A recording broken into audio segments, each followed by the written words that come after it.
Proverbe 17. Plutôt ou manger une grande banane cherche à cœur posé, passer pour faire gros fête dans mi-temps désagrément. Yon esclave qui gen comprendre, va chef sur yon petit qui fait papa l'autre. La jeune parle dans l'héritage papa, tant que tout petit. C'est difficile celle qui a fait ou connaît si là aussi dans l'argent ou gagnant, c'est bon qualité. Comme ça tout, c'est Seigneur à celle qui connaît ça qui n'a que moun.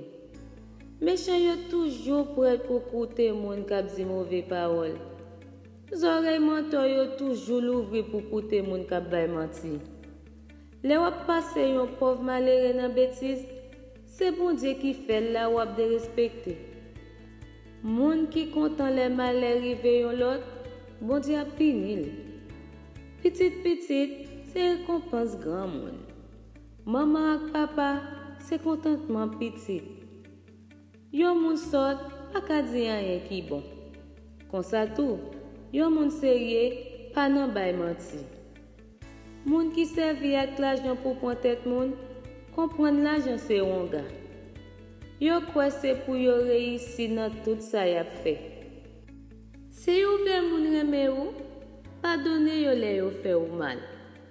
Si wap marcher répéter bagay moun fait qui mal, wap mette tes amis dos à dos. Le ou fait yon moun qui gen comprendre reproche, ça touche quel.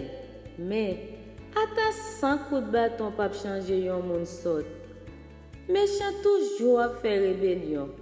Mais, ya voye yon sans maman régler avec. Plutôt ou contre ak yon maman lous, kap cherche petit li, passe pour tomber sous yon moun fou, folie monter. Si ou agit mal avec moun qui fait ou bien, malheur toujours rive la caillou. Le yon compte pété, c'est un coup de l'eau qui casse dit canal. Enfant bataille mette pied, chape quoi. C'est des qualités moun Seigneur pas qu'à supporter. Moun k'ap condamné innocent, ak moun k'ap prend pour méchant yo.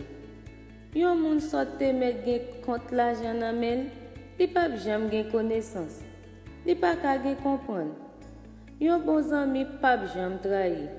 Jou malè, lap tan kou yon frère pour. Fok yon moun perdi tête li net pour garantir d'être yon lot moun. Moun qui reme chercher compte, reme fait ça qui mal. Moun qui parle avec arrogance, c'est moun qui marche ak seke yo en bas bras yo. Yon moun qui pa gen bon l'idée dans tête li, pa jam gen ke content. Moun qui gen mauvais langue ak toujours dans traka. C'est la peine pour yon papa qui fait yon petit qui sans comprendre.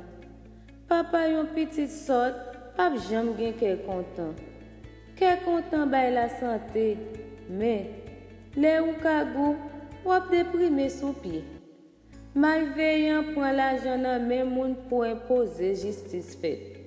Yon moun qui gen bon comprendre, toujours ap chercher connaissance. Mais moun sort pas kon sa livre.